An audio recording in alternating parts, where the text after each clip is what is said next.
Olá, estou de volta com a nossa aula de direção defensiva. Trânsito seguro é um direito de todos. Vamos continuar então. E agora vamos falar sobre as condições adversas.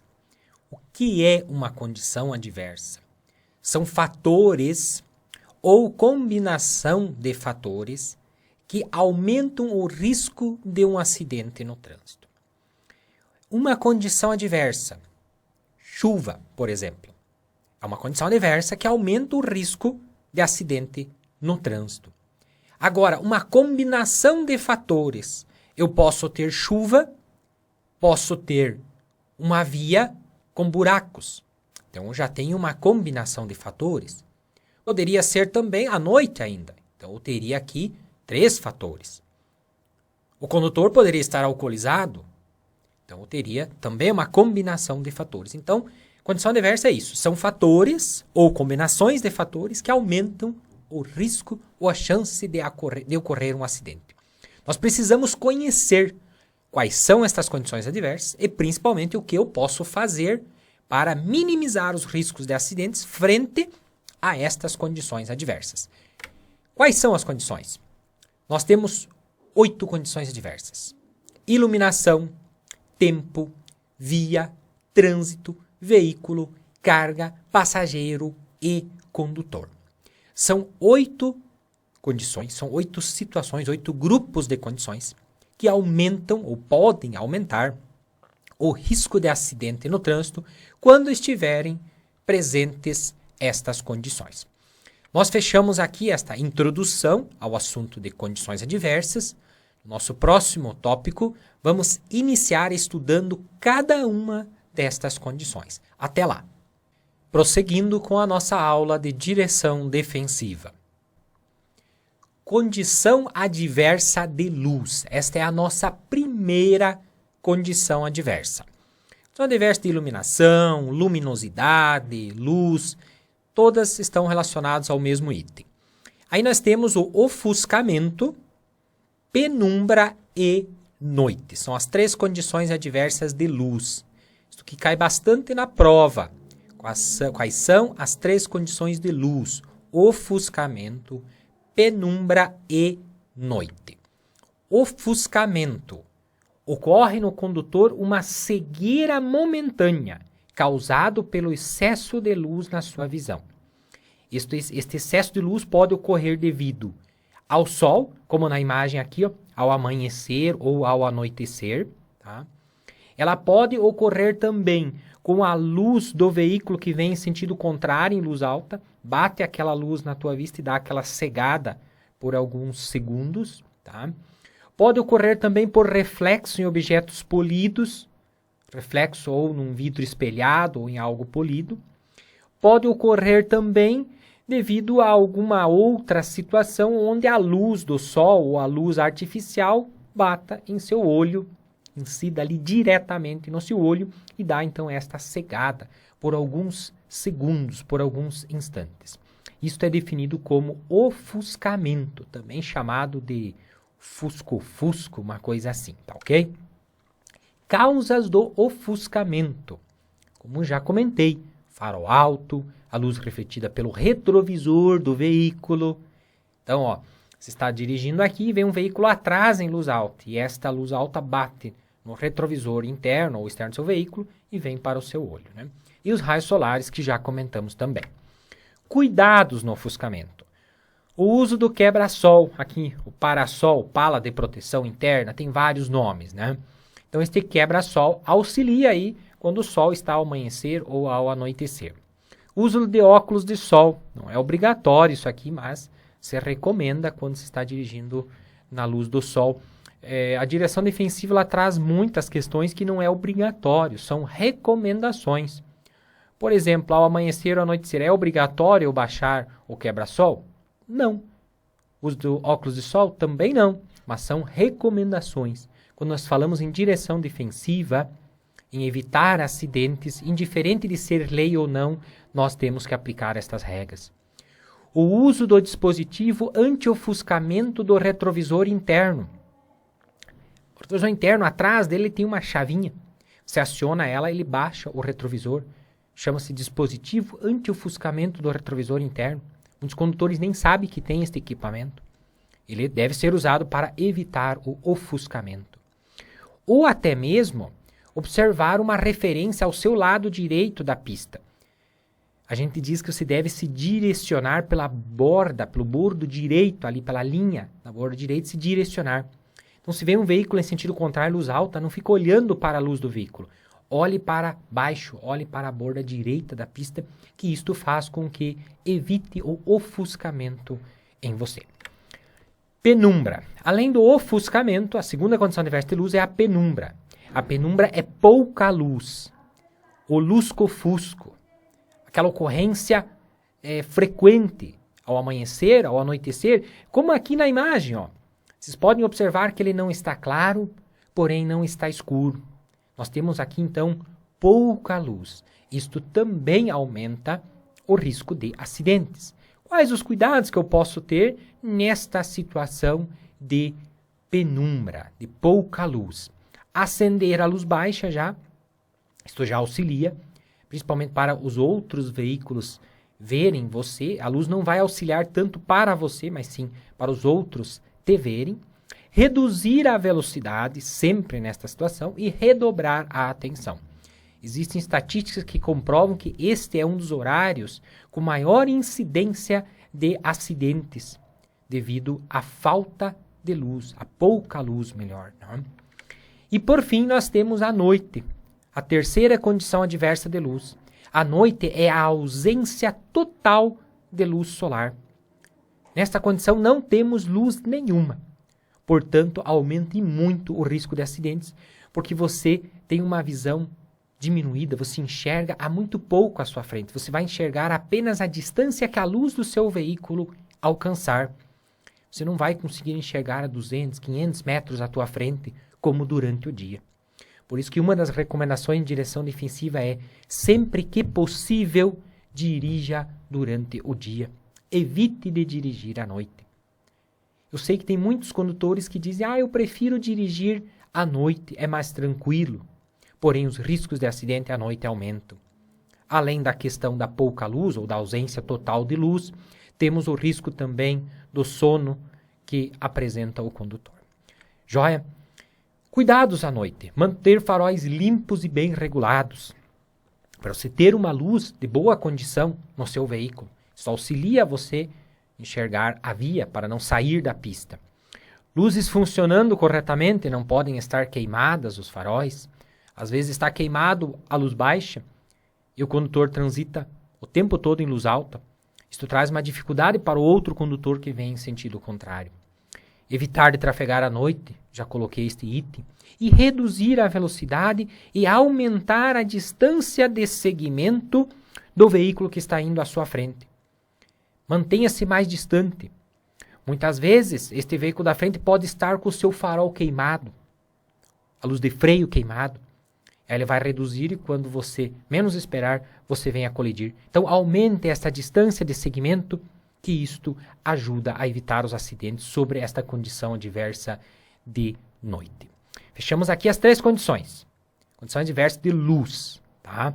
Ofuscamento, penumbra e noite. Lembre-se que penumbra é falta de luz e a noite é ausência total de luz. Não confundam. E não confunda ofuscamento com penumbra. Ofuscamento é a cegueira momentânea, muita luz no teu olho. E a penumbra é a falta de luz, é quando está escurecendo, ali tem pouca luminosidade. Ok? Fechamos aqui mais um tópico, então, da nossa aula de direção defensiva. Até a próxima aula, a próxima condição adversa. Nós vimos a condição adversa de luz, a próxima condição é a condição adversa de tempo. Até lá, então. Prosseguindo com a nossa aula de direção defensiva. Condição adversa de tempo, né? Então, das 8 condições adversas, nós já falamos sobre a condição adversa de luz, que é a primeira, e a segunda condição adversa é a condição adversa de tempo. Condição adversa de tempo são aquelas condições climáticas, são aqueles fatores naturais que aumentam o risco na direção do seu veículo e na ocorrência de um acidente, né? São fatores que não são possíveis de serem controlados, né?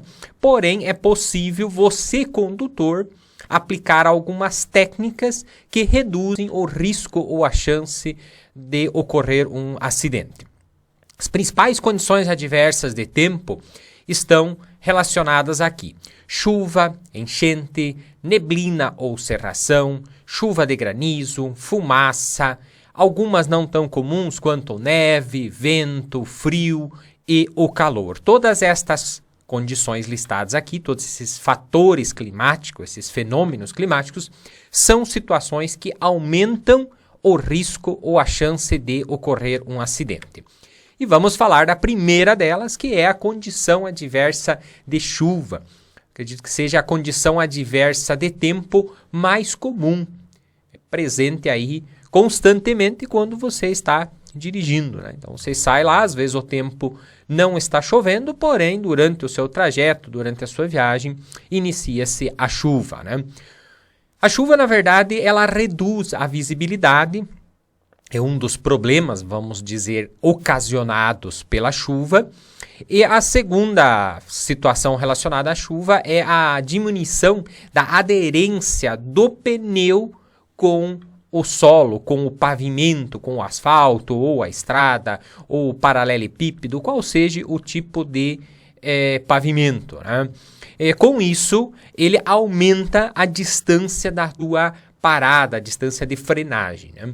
Nós temos aí dois problemas associados, né? A falta de visibilidade e a diminuição da aderência do pneu ao solo, né? Quais são os cuidados que você, condutor, bom condutor defensivo, deve ter frente à condição adversa de chuva, né? Primeiro, aumentar a distância dos demais veículos. Se já sabemos que diminui a aderência do pneu ao solo, consequentemente vai aumentar a tua distância de parada, eu devo aumentar esta distância de segmento dos demais veículos. Obviamente, eu devo redobrar a minha atenção, reduzir a velocidade e acionar a luz baixa do seu veículo, né? E deixei em vermelho ali, ó, ligar no mínimo a luz de posição. O ideal é a luz baixa. Porém, em algumas provas do Detran se questiona que no mínimo devo ligar a luz de posição? Sim, no mínimo a luz de posição. Aí muitos questionam, peraí, mas o ideal não é a luz baixa? Sim, o ideal é a luz baixa, mas no mínimo a luz de posição, ok? Isso aqui é uma questãozinha de prova, até por isso que eu deixei ali na cor vermelha este lembrete, ok? Cuidados na chuva. O que eu devo ter ainda? Evitar pisar no freio de maneira brusca. Ao você frear bruscamente, principalmente se o seu veículo não for freio do tipo ABS, ele vai travar as rodas e vai ocorrer uma grande possibilidade de você derrapar na pista, rodar e acabar saindo da rodovia ou da estrada que você estiver. Com chuva muito intensa, se possível, pare em um local seguro, aguarde alguns minutos até diminuir esta chuva intensa. Quando falamos em parar em local seguro, não é o acostamento, é um local fora da pista, fora do acostamento. Aí seria um posto de combustível, um restaurante, algum local fora desta rodovia, ou se for dentro do perímetro urbano, poderá ser sim na área ali destinada a estacionamento dos veículos, né? Outras recomendações: manter as palhetas do limpador de para-brisa em boas condições, os vidros sempre limpos, desengordurados, né? E para motocicletas, ali a parte da viseira também sempre em boas condições, limpas. Muitas vezes a viseira fica arriscada e aí já diminui a visibilidade com tempo bom. Com chuva, então, isto se agrava. Um fenômeno que ocorre com a chuva, com a presença, na verdade, da água na pista, é o fenômeno chamado de aquaplanagem ou hidroplanagem. O que seria a aquaplanagem ou hidroplanagem?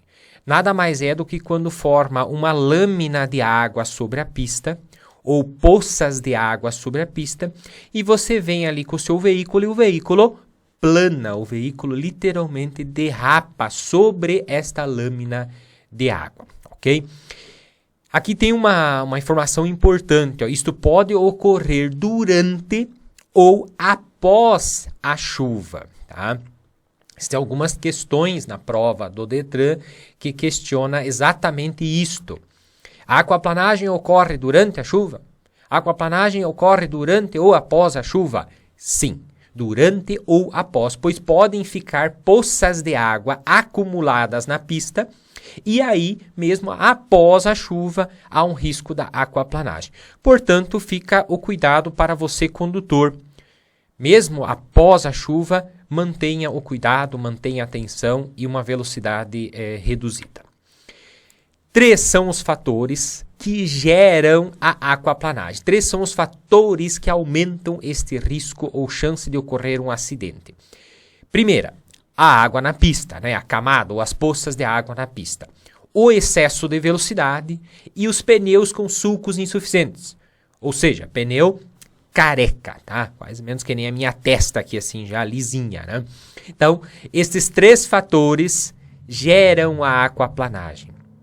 Uma questão frequente também de prova. Quais são os fatores associados à aquaplanagem? Muitas pessoas acabam respondendo como a opção correta apenas a água na pista. Não. Se eu tiver água na pista, porém uma velocidade reduzida e pneus bons, provavelmente não vai ocorrer a aquaplanagem. Tá? Ela ocorre com os 3 fatores associados. Água na pista, excesso de velocidade e pneus com profundidades de sulcos insuficientes. Cuidados com a aquaplanagem, ou para não ocorrer, né, a aquaplanagem. Né? Cuidado, né, com as poças de água, né? Muitas vezes elas são visíveis na rodovia, e aí você já deve então reduzir a sua velocidade. Utilizar o freio antes de entrar na poça de água, então reduzir de velocidade antes de você planar, né, sobre a poça, porque quando começa a planar, se aí você utilizar o freio, pode agravar a situação e aumente a distância do veículo à sua frente. Novamente com aquela questão da distância de parada ser maior, com a água na pista, você deve aumentar esta distância de segmento. Não recomendável frear bruscamente. Quando você percebe que o veículo começa a planar, não frear bruscamente. Tente reduzir de marcha para então reduzir a velocidade do veículo. Né? Segure o volante ou, se for na moto, o guidão firmemente e sem virar de um lado para o outro. Né? Isto pode desestabilizar o veículo e acabar rodando na pista. Outra condição adversa de tempo é a enchente, né? Então relacionado também aí à chuva, né? A condição adversa de chuva especificamente, dentro da condição de tempo, chuva, podemos ter a aquaplanagem e podemos ter a enchente. Né? Evite cruzar por áreas alagadas, né? Esta é a primeira recomendação, tente desviar, pegar um outro caminho. E se preciso for cruzar por esta área alagada, né? Aí vem um cuidado que você deve compreender bem, pois isto cai também na prova e para o dia a dia depois também é extremamente importante você ter este conhecimento. Né? Então, como deve você fazer isto? Engate uma primeira marcha, tá? Nunca mude de marcha durante o trajeto onde você está na água, onde você está nesta pista com enchente, né, com água na pista, e mantenha acelerado o veículo até cruzar totalmente. Não desacelere durante este trajeto. Por quê? No momento que você desacelera, poderá, né, ou melhor, vai, né, entrar água pelo escapamento do veículo. Então, assim, você está acelerando lá. No momento que você desacelera, o que faz?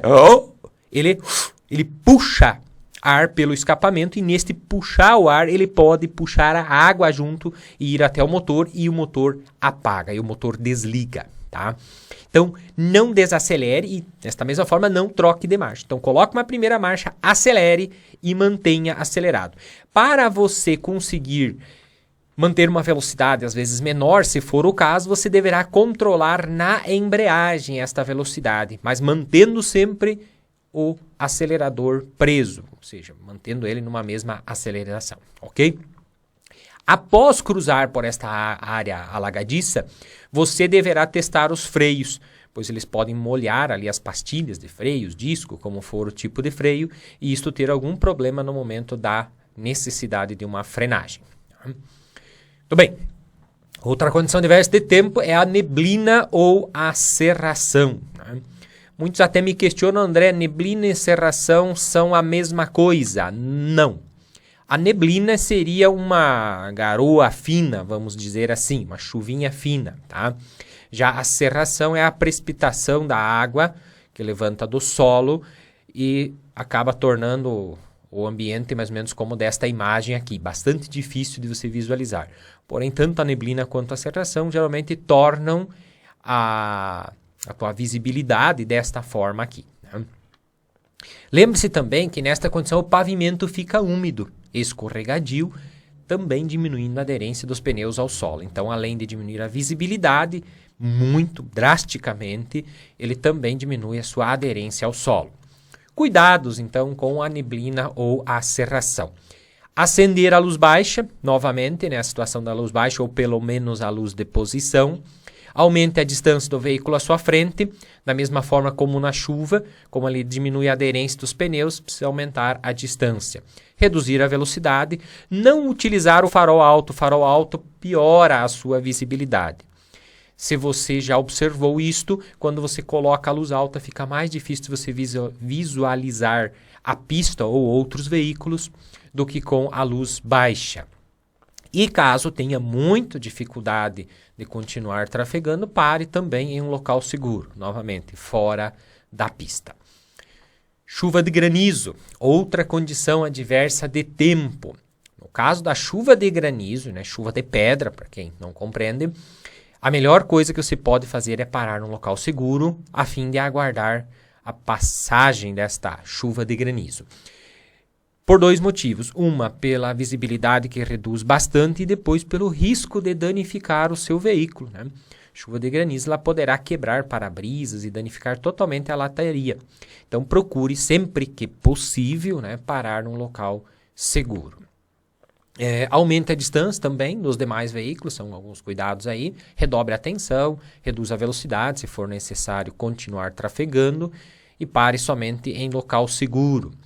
E motocicletas mais ainda deverão procurar um local coberto, pois a chuva de granizo poderá, inclusive, ferir você, motociclista, se você estiver num local sem uma cobertura adequada.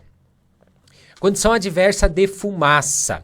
A fumaça ela não é um fenômeno climático, porém ela causa uma falta de visibilidade muito parecida da neblina ou da cerração. Por este motivo, ela é considerada uma condição adversa de tempo. Então, tome muito cuidado. A fumaça pode trazer uma certa confusão.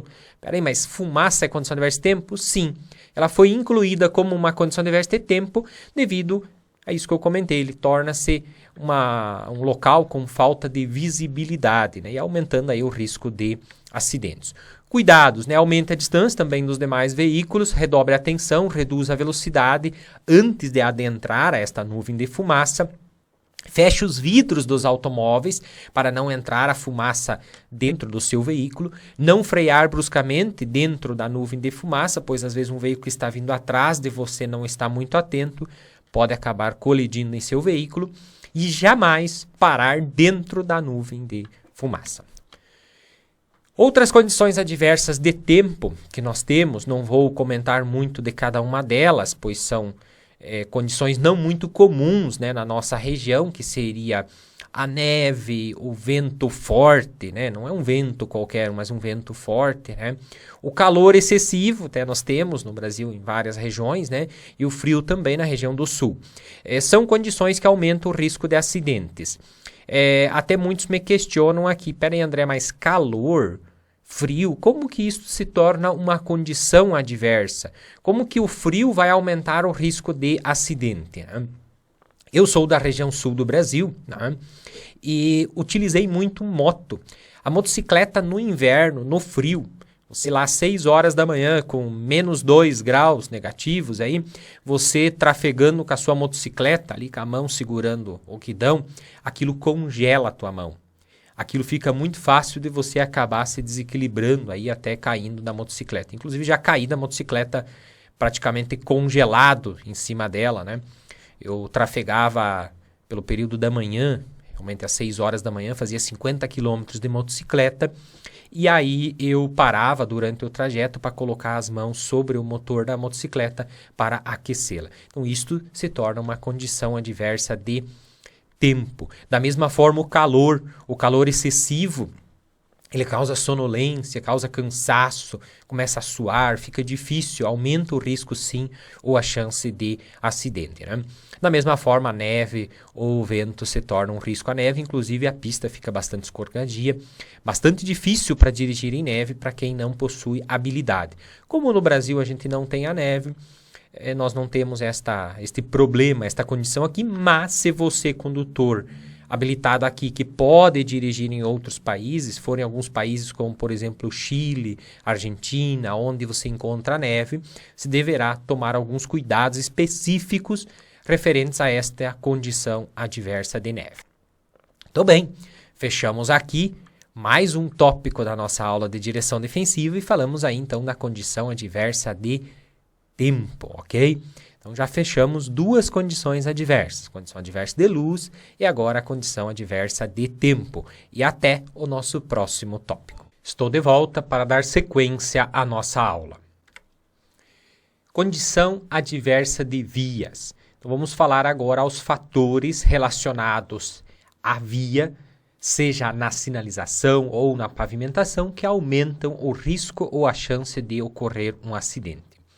Aqui estão as principais condições de via: curvas, declives acentuados, descidas fortes, falta de pavimentação ou pavimentos com buraco, escorregadia, com ondulações ou locais onde acumula-se água na via, acostamento com declives, pista escorregadia, deficiência na sinalização ou a vegetação muito próximo da pista, muitas vezes cobrindo a própria sinalização, ou lombadas. As lombadas, é interessante que elas são colocadas nas vias com o intuito de reduzir o número de acidentes. Porém, se ela não foi estudado, não foi feito um estudo técnico da viabilidade da lombada naquele local, ao invés dela reduzir o número de acidentes, ela poderá sim gerar acidentes e aumentar o risco de acidentes. Por isso, a necessidade sempre de um estudo técnico da necessidade e da viabilidade de uma lombada em um determinado local. Primeira condição, então, a condição diversa de curvas, né? E aqui os principais fatores, né, associados à curva que aumentam o risco de acidentes. As curvas mal projetadas. Aquela curva onde a inclinação dela faz com que, no momento que você entre nesta curva, o veículo sai da pista. Toda curva ela deve ter uma inclinação devidamente projetada por um engenheiro civil responsável pela obra, o qual faz um estudo com o ângulo da curva, a qual faz com que o veículo, no momento, ele diminua a possibilidade do veículo sair da curva. A falta de visibilidade nas curvas, né? Sinalização inadequada ou falta da sinalização, ou não possui a sinalização ou ela é inadequada. A placa está dizendo que é uma curva à esquerda e ela é uma curva acentuada à esquerda. Isto faz com que aumente o risco de acidentes nestes locais. E a outra é relacionada à velocidade incompatível que o condutor está desenvolvendo no local daquela curva, mesmo diante de uma sinalização ou de uma curva bem projetada. Declives acentuados, né? Então aí algo relacionado às descidas fortes, né? Então os cuidados seria você testar os freios antes de entrar neste declive, aí principalmente se tratando de veículos pesados, de caminhões e ônibus, né?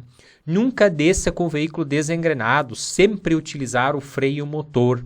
Recomenda-se que você deverá utilizar a mesma marcha para descer um declive como a marcha que você utilizaria para subir aquele local.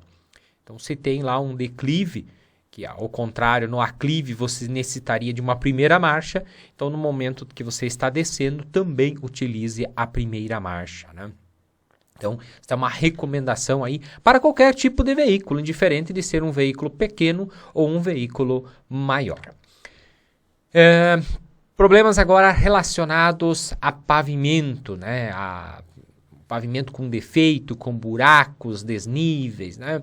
A imagem aqui retrata bem uma grande parte das nossas vias brasileiras, né? Buracos, desníveis, falta de sinalização, né?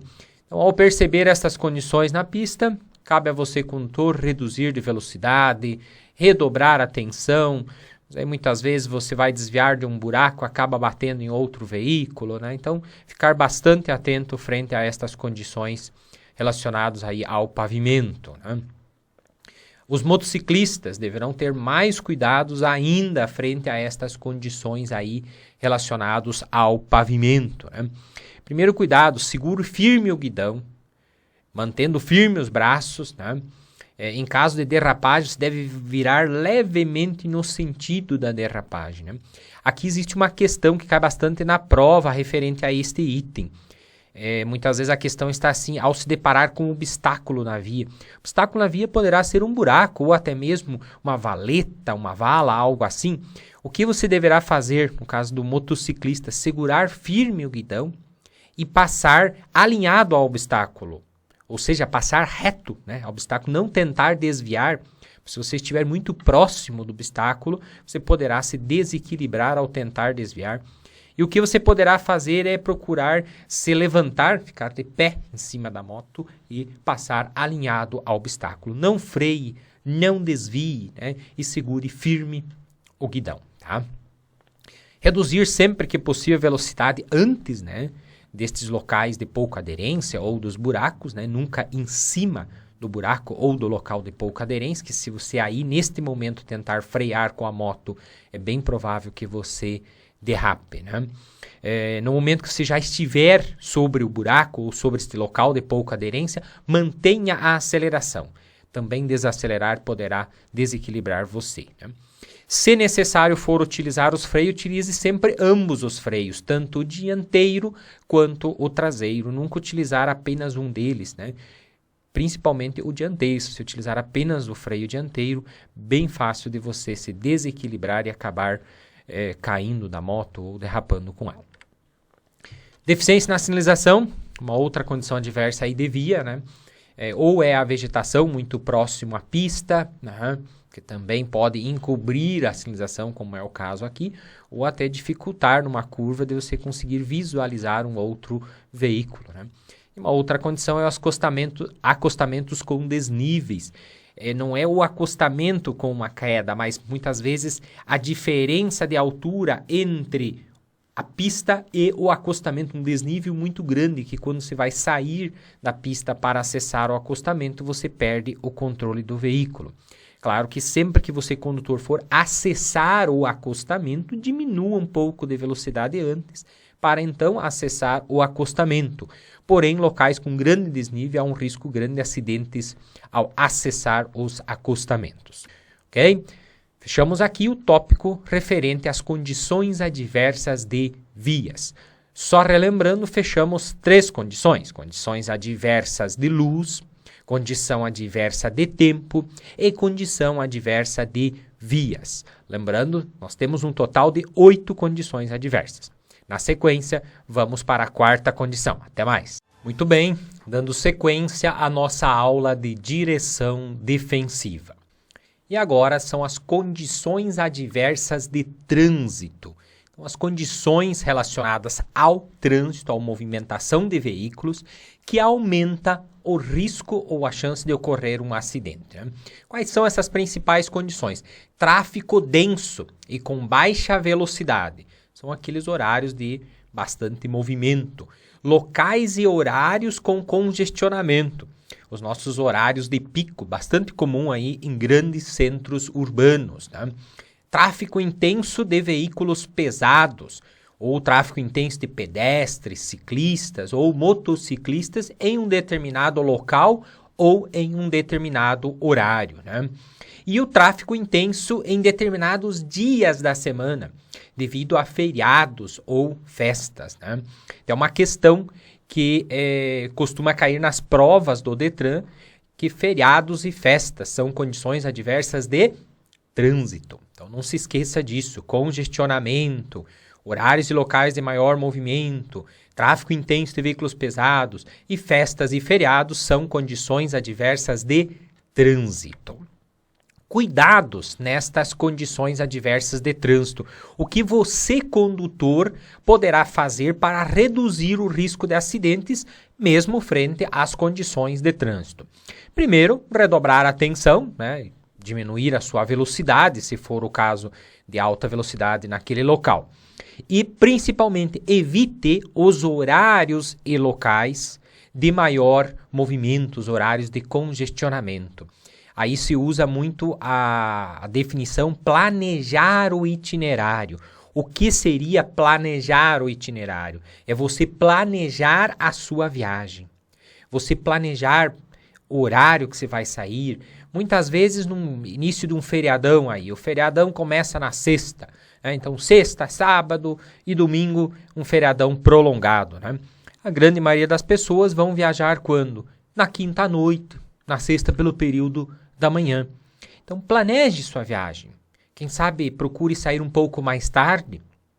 Saia na sexta após o almoço, você vai estar evitando esta condição adversa de trânsito devido àquele feriado. No retorno, mesma coisa. Seu feriado termina no domingo, domingo à tarde, domingo à noite, vai haver um grande movimento, um trânsito intenso naquele horário. Então evite estes horários ou aqueles locais de maior movimento, simplesmente planejando o seu itinerário. E evite, se possível, viajar, né, em dias de feriados, em dias de festas, né? Está comprovado que em feriadão prolongado aumenta muito o número de acidentes. Então definimos isto como uma condição adversa de trânsito. Fechamos aqui o tópico das condições adversas de trânsito. Um tópico bem pequeno, porém bastante cobrado nas provas. Fique atento. E até o nosso próximo tópico. Tudo bem, estou de volta para dar sequência ao nosso conteúdo de direção defensiva do assunto condições adversas. E neste tópico agora vamos falar sobre 3 condições adversas. Vamos falar sobre a condição adversa do veículo, a condição adversa de carga e a condição adversa do passageiro, tá?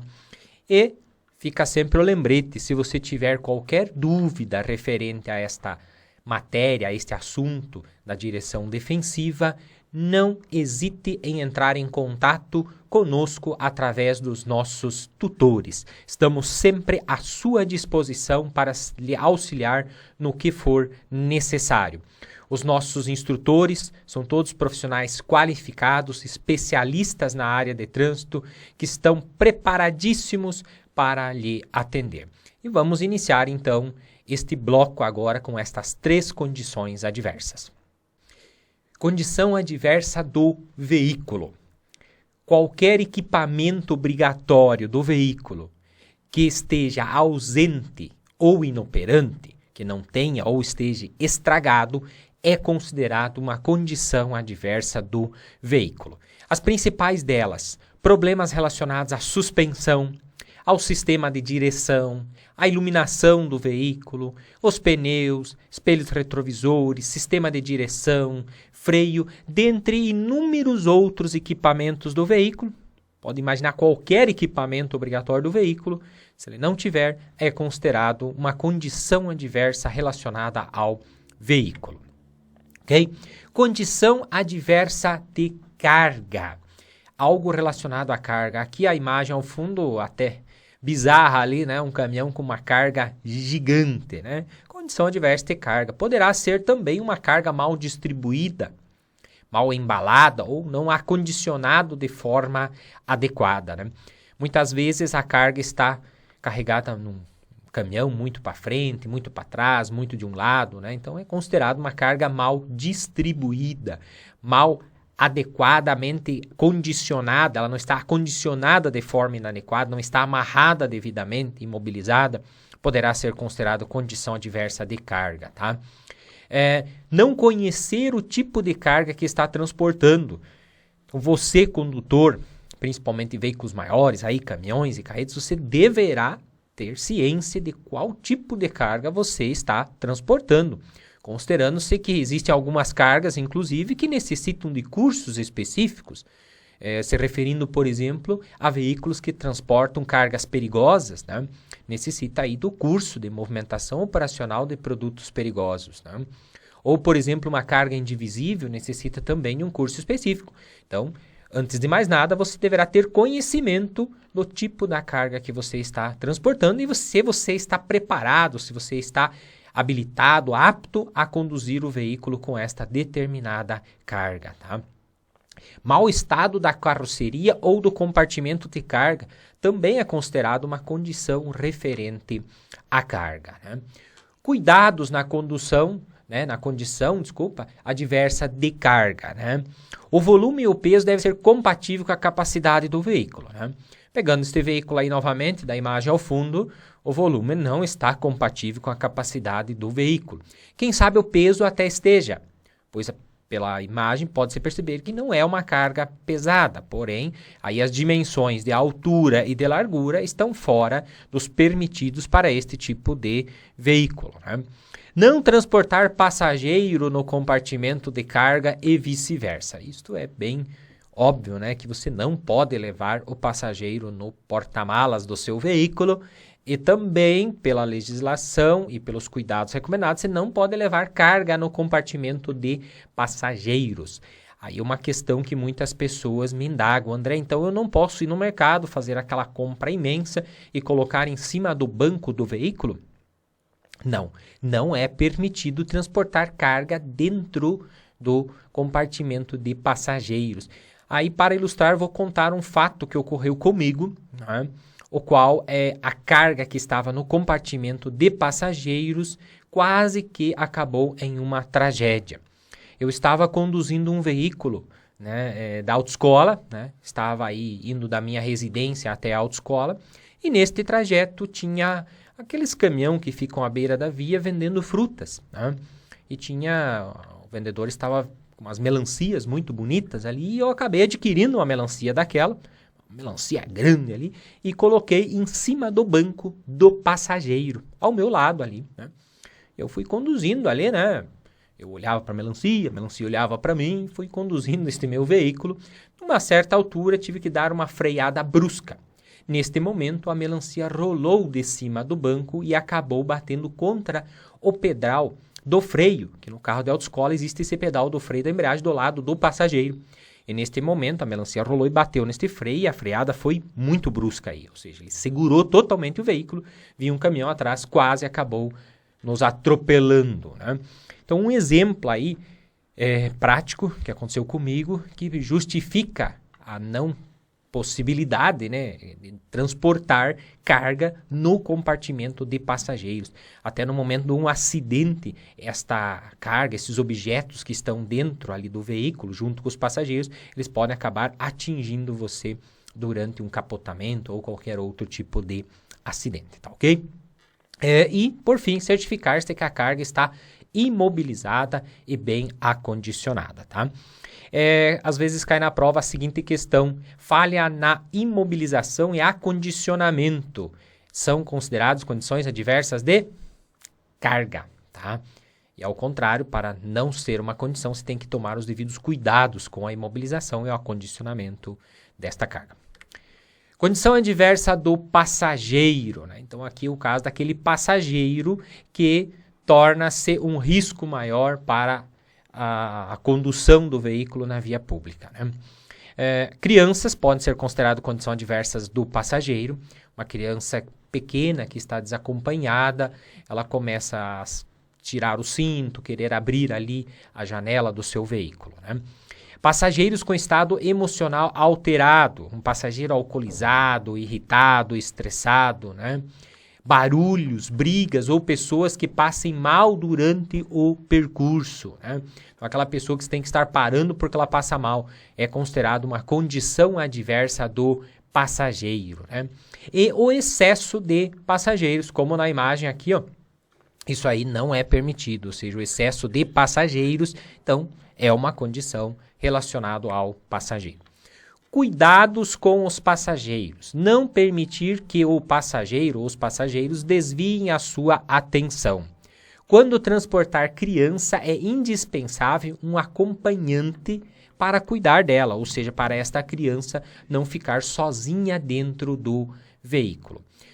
Deve-se observar limite de passageiros suportado para o veículo, ou seja, cada veículo ele tem uma quantidade específica de passageiros que ele poderá transportar. Transporte de passageiros na motocicleta. Aqui vem alguns cuidados bastante específicos para este tipo de transporte, o transporte de passageiros nas motos.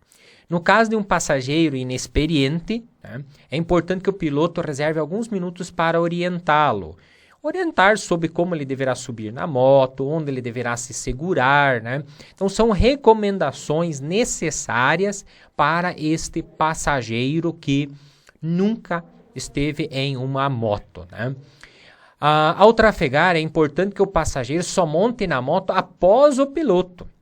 Eu já vi aí na prática onde o passageiro quer subir antes do piloto. Isso não pode, fica até difícil depois para o piloto montar na moto, né? Ajuste os pés nas pedaleiras traseiras. Então, deverá orientar aí o passageiro, né, onde ele deverá colocar os seus pés, né? E ele deverá se manter o mais próximo possível do condutor, ou seja, bem próximo, fixando suas pernas contra o banco, e ele deverá se segurar pela cintura do piloto, né?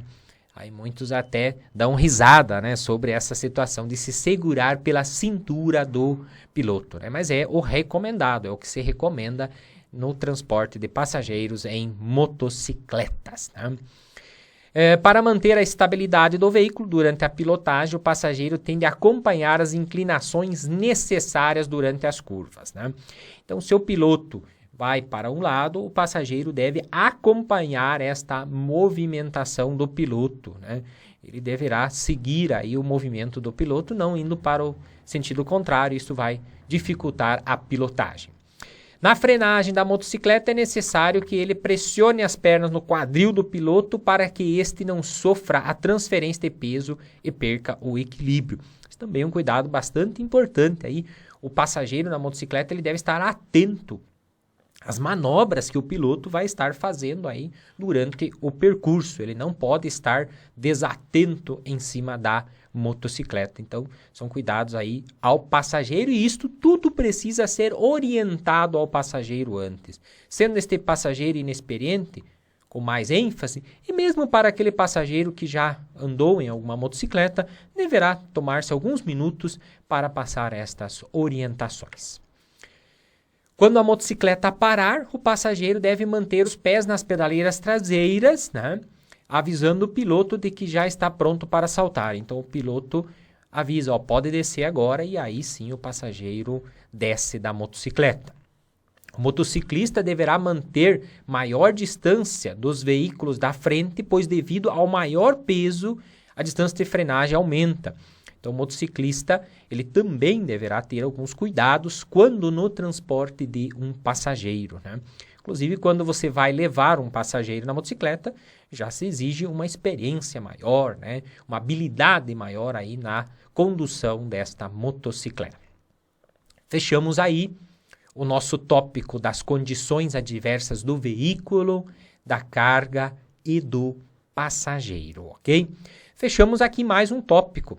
Já fechamos aí as condições adversas de luz, tempo, via, trânsito, veículo, carga, passageiro. Faltando apenas uma condição que será do nosso próximo tópico, que é a condição adversa do condutor. Até lá! Olá, continuando com a nossa aula de direção defensiva e o assunto condições adversas. O tópico agora é a condição adversa do condutor. Ao meu entendimento, seria a condição adversa que mais gera acidentes. Se vocês voltarem um pouquinho no nosso conteúdo, lá no início do conteúdo de direção defensiva, nós comentamos que 90% dos acidentes ocorrem por falha humana, por culpa do próprio condutor. Então, boa parte dos acidentes ocorrem devido a uma condição adversa relacionada ao condutor, tá? Por isto, este tópico, condição adversa do condutor, prestem bastante atenção, pois é um conteúdo extremamente importante para a prova, cai bastante questões na prova e também para uma condução segura posteriormente no trânsito aí em via pública, né? As principais condições adversas do condutor: a fadiga e o sono, a dificuldade na visão ou audição, aí algum problema físico relacionado ao próprio condutor, o uso de álcool, um fator extremamente causador de acidentes. Além do álcool, nós temos medicamentos ou outros entorpecentes, qualquer substância psicoativa de efeitos similares ao do álcool, né? Estresse, preocupação, medo, ansiedade, agressividade, distração, irritação. Então, são todas condições relacionadas ao condutor. Vamos falar primeiro sobre a fadiga e o sono, né? A monotonia gerada pelo ato de dirigir, ela gera essa sonolência e este cansaço, tá? É comum, né, as pessoas terem sono ao dirigir, devido à repetição do cenário, sempre ali olhando a pista, ao passar dos veículos, e o ronco do motor são fatores que geram sonolência, né? Então, eles aumentam aí o risco de você dormir na condução do veículo, né? Cuidados. Quais são os cuidados que eu posso ter para diminuir, então, os riscos de ocorrência de acidentes devido ao fato de você dormir no volante, né? Primeiro, muito cuidado ao dirigir após as refeições, né? Esta é uma questão fisiológica, após a refeição, gerar sono, né? Isto não é um problema só seu, meu. A grande maioria das pessoas, após uma refeição, principalmente se for uma refeição pesada, ele gera este fator da sonolência, tá? Então, muito cuidado após as refeições. Só dirigir se você realmente dormiu bem, estiver bem descansado, né? Não dirigir com sono. Passou aí a noite inteira acordado e no outro dia vai viajar. Isto não é recomendado, não é legal você fazer isto. E aí vem algumas recomendações que nós devemos seguir, né? Eu sei que muitos condutores não seguem isto, mas faça isso para a sua segurança e para a segurança dos demais, que seria o quê? A cada 2 horas, você deverá parar pelo menos 15 minutos. Isto se tratando não da motocicleta, dos demais veículos. No caso da motocicleta, esta parada deverá ocorrer a cada 1 hora. Então, pilota 1 hora, para 15 minutos. Pilota mais 1 hora, para mais 15 minutos. Lembrando que na motocicleta é recomendado que não se ultrapasse as 6 horas diárias viajando. É bastante cansativo e aumenta o risco de acidentes. Já no caso do automóvel, 2 horas, para 15 minutos, mais 2, para 15 minutos. E recomenda-se que também não ultrapasse as 8 horas diárias de viagem, ok? E aí chegamos no álcool. Uma condição adversa do condutor presente muito no trânsito e é um dos principais causadores de vítimas fatais no trânsito, né? Há muita discussão referente ao álcool, né? A ingestão da bebida alcoólica na condução do veículo e, inclusive, hoje existe a lei seca, que você não pode dirigir, não poderá ingerir nada, 0 de álcool para dirigir, né? Quais são as principais consequências, então? Vamos entender primeiro o que o álcool gera no nosso organismo humano. Diminuição dos reflexos, né? Você fica mais lento, né? É comum da pessoa falar assim, você já deve ter ouvido esta frase: eu dirijo melhor bêbado que são. Não é que você está dirigindo melhor bêbado que sóbrio. Dá a impressão, dá esta falsa sensação que você está melhor. Você não percebe os erros que você comete. E depois você tem muita confiança com a gestão da bebida alcoólica. Você perde aquele medo, muitas vezes, que você tem de dirigir. Então vem aí o excesso de autoconfiança que a bebida te traz. Falta de equilíbrio, diminui teu senso crítico, ou seja, você não tem aquele senso do perigo, né? Senso de distância diminui, você tem dificuldade de mensurar as distâncias, né? Visão começa a ficar embaralhada, a ficar distorcida e reações de raciocínio lento. Então você demora mais tempo para reagir. Eu gosto sempre de brincar com o bêbado em uma briga. Observe que o bêbado ele é o primeiro a entrar na briga, porém também é o primeiro a apanhar numa briga. Por quê? Porque ele fica lento, né? Ele vai dar o soco, o outro já lhe deu o soco, né?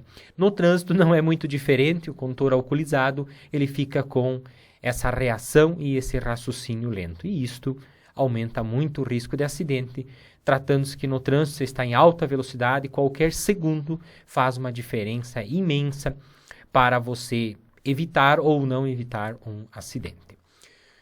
Comportamentos do condutor após ingerir bebida alcoólica.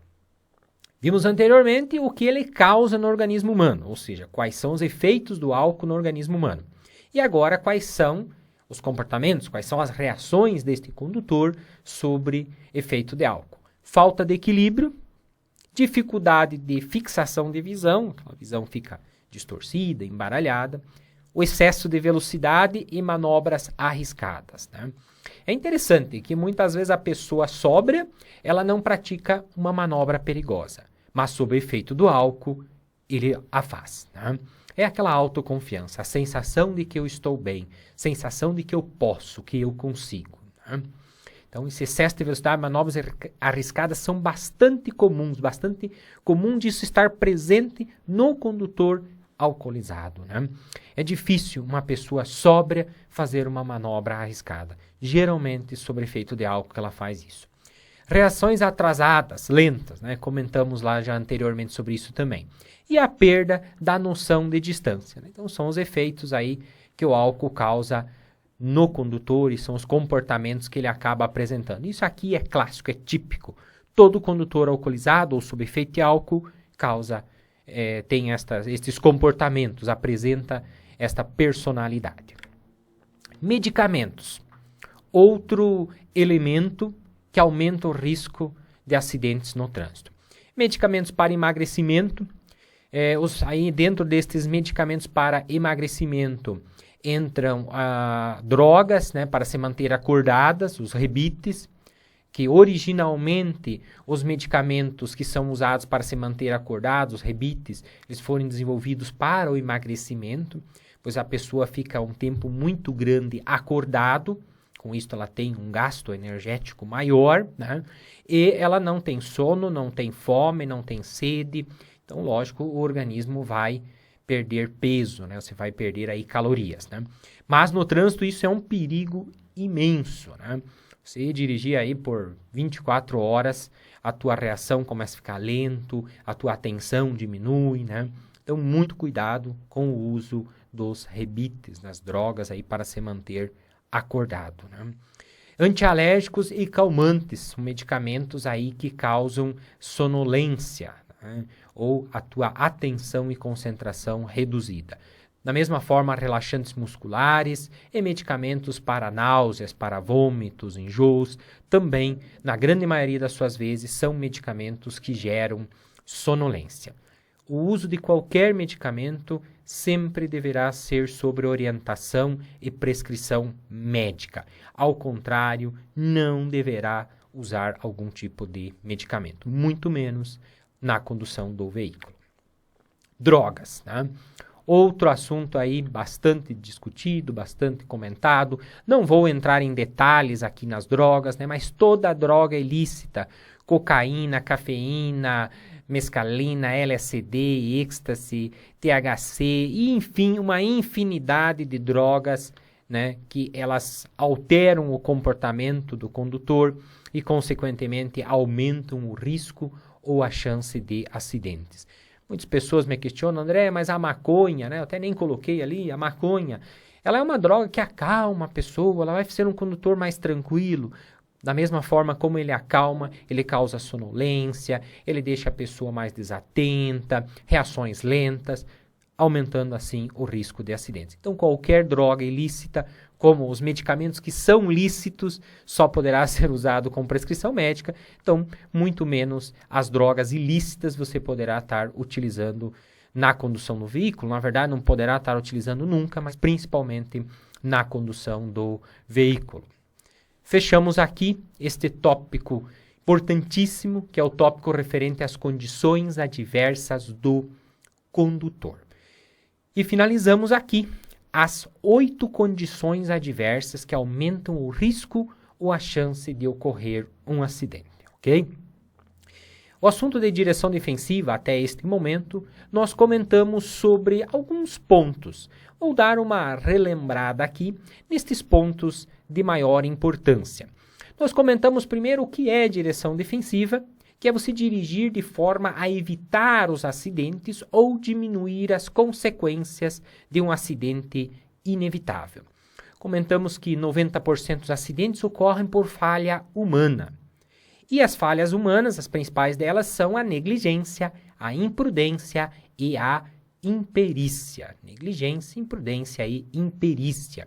E para evitar estas 3 falhas humanas, estudamos quais são os 5 elementos da direção defensiva que evitam acidentes, que é aqueles 5 itens que o condutor deve seguir, que é o conhecimento, atenção, previsão, habilidade, ação e decisão. E na sequência, iniciamos o assunto das condições adversas, que são os fatores que aumentam o risco ou a chance de acidente. Que nós falamos sobre condição adversa de luz, tempo, via, trânsito, veículo, carga, passageiro e último agora o condutor. Então, até agora foram estes os assuntos abordados dentro do conteúdo da direção defensiva.